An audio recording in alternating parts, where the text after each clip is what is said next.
Chapter 21. Subject: Mind A59. Species: Unknown. Species description: Chalconoid. Location: Grand Vessel of the Universal Omni-Union, Inner Core. With a beleaguered resentment, I listened to the officiator prattle on about the grand teachings of the Omnifier.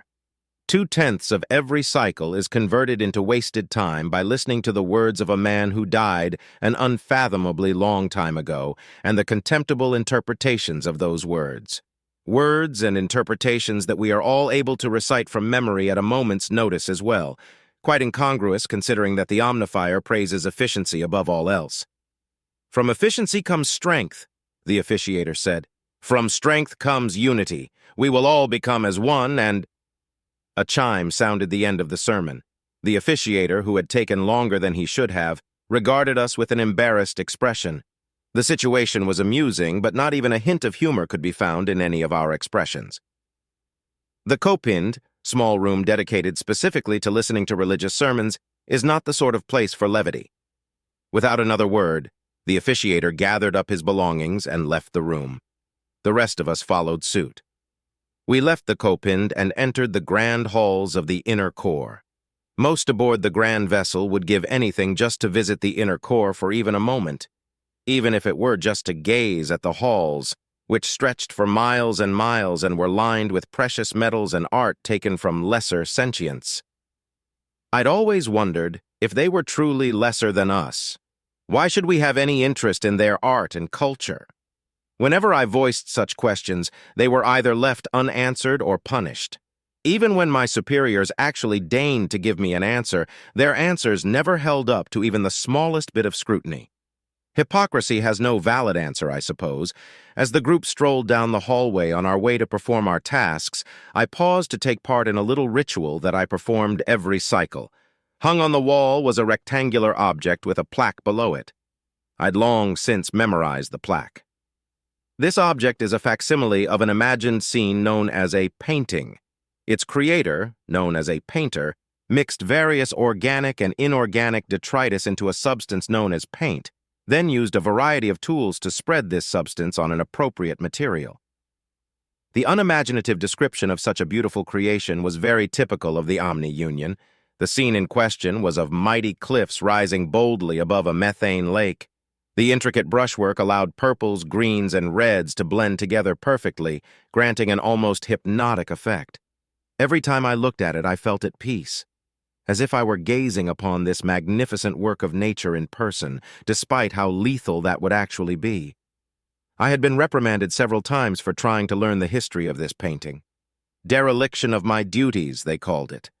This, of course, led to my disillusionment with the Unified. Our grand overlords, chosen specifically because they are destined to bring us to salvation and greatness. Yet they couldn't even answer the question of where a simple piece of art had come from and lashed out at all who asked.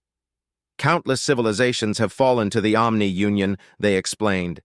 It isn't possible to keep track of every single piece of these civilizations we've kept.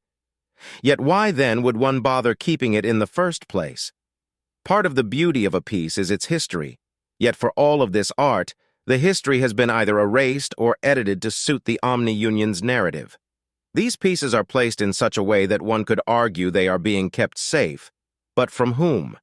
They are demonstrated in such a way that one could argue they are educational. But what lesson is being taught? These are civilizations that have fallen under our might, eradicated from existence. We've destroyed them, history and all. Therein lies our answer. These are not educational pieces, and they are not being kept safe. They are trophies, plain and simple.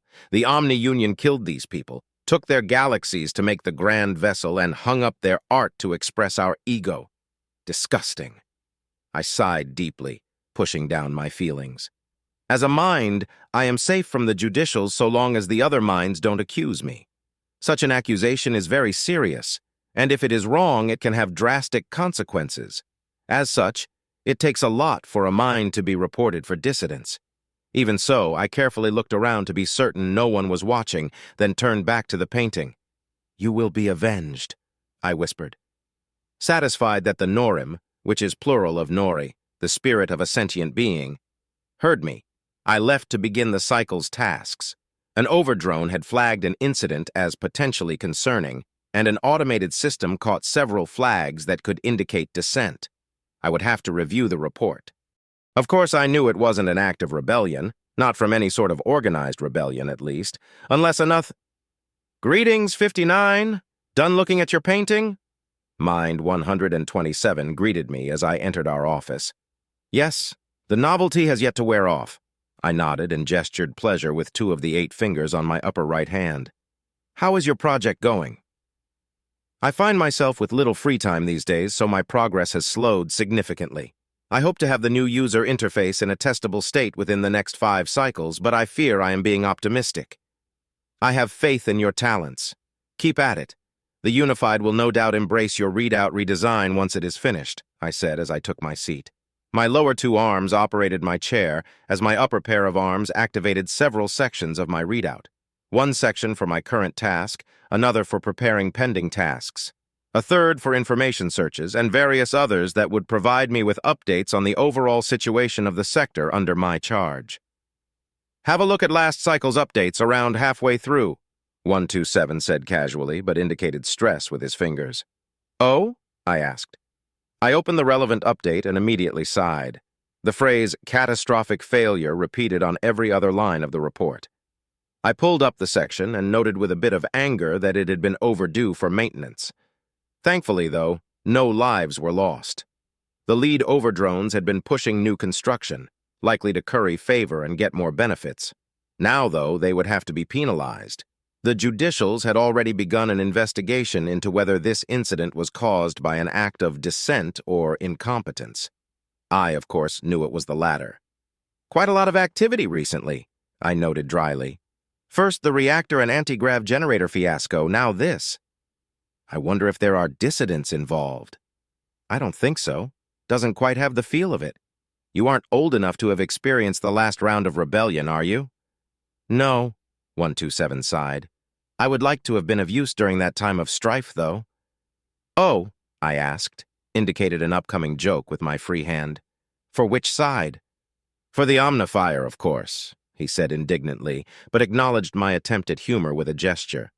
"I feel that I could have made a beneficial contribution to the conflict, perhaps even made it on the Wall of Distinguishment. What about you? What did you do during the rebellion?" Mind 127 wasn't being entirely egotistical. He had advanced several of our systems by entire generations in the relatively short amount of time that he'd been a mind.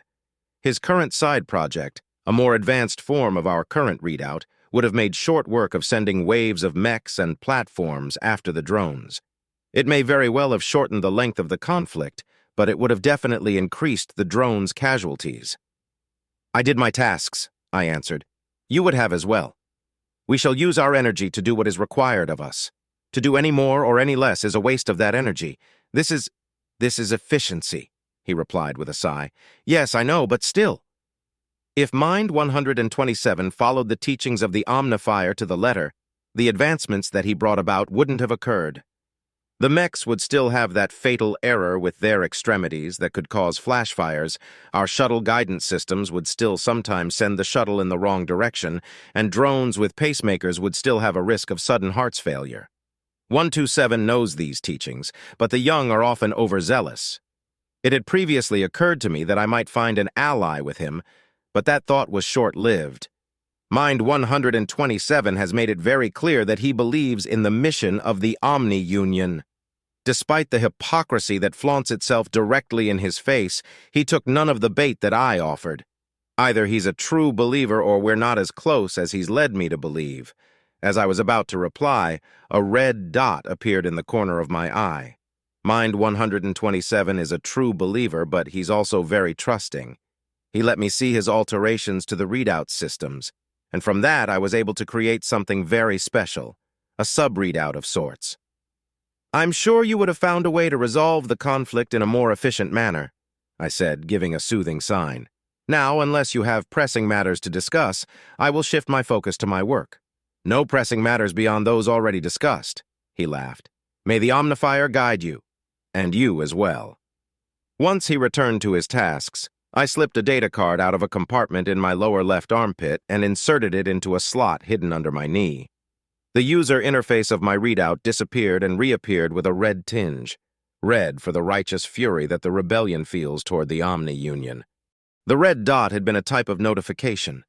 One of the few members of the rebellion with my contact information had sent me a message outside of the normal time for reports.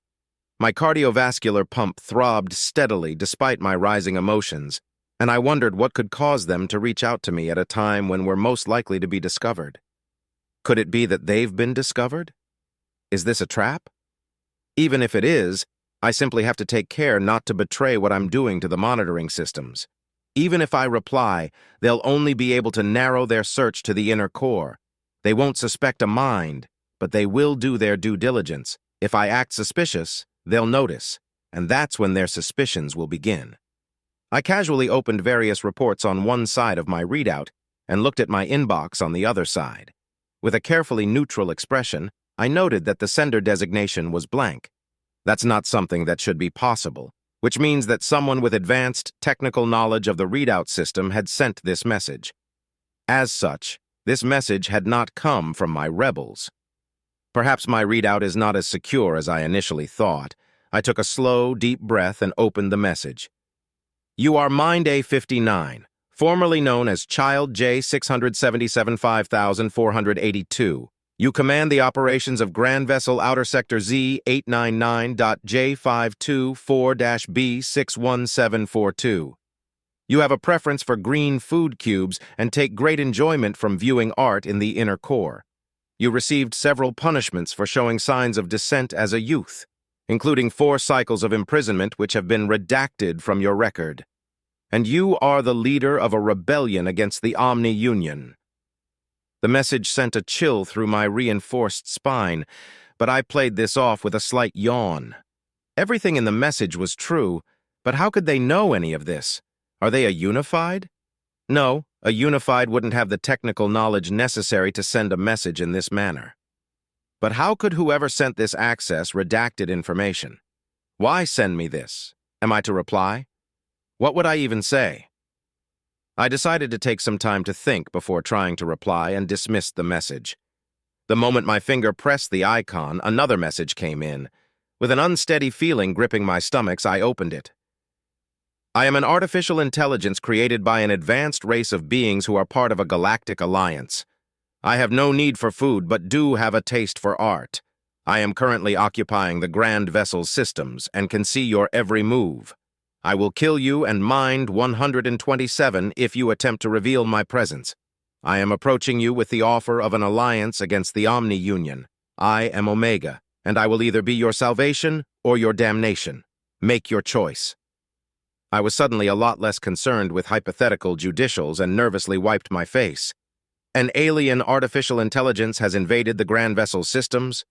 Were its masters destroyed by the mobilized primes and it's come to seek revenge? No, it wants an alliance. Why? I suppose the drones aren't necessarily complicit in the Omni-Union's actions, but would an AI care about that? Does it possess morality, or are its masters still alive? I glanced nervously at Mind 127, making certain he was still enthralled in his work. Artificial intelligences are some of the most dangerous creations ever conceived. If I let slip that something is wrong, he and I will lose our lives and nobody will ever find out why. Taking a deep breath and gathering my nerve against my rising panic, I reconsidered the message. This AI knew about me and the rebellion. It has been watching us from within our own systems, and we have been none the wiser. Unless this is some sort of sick game, this Omega could be a very valuable ally. I took another steadying breath and decided to reply. I am interested.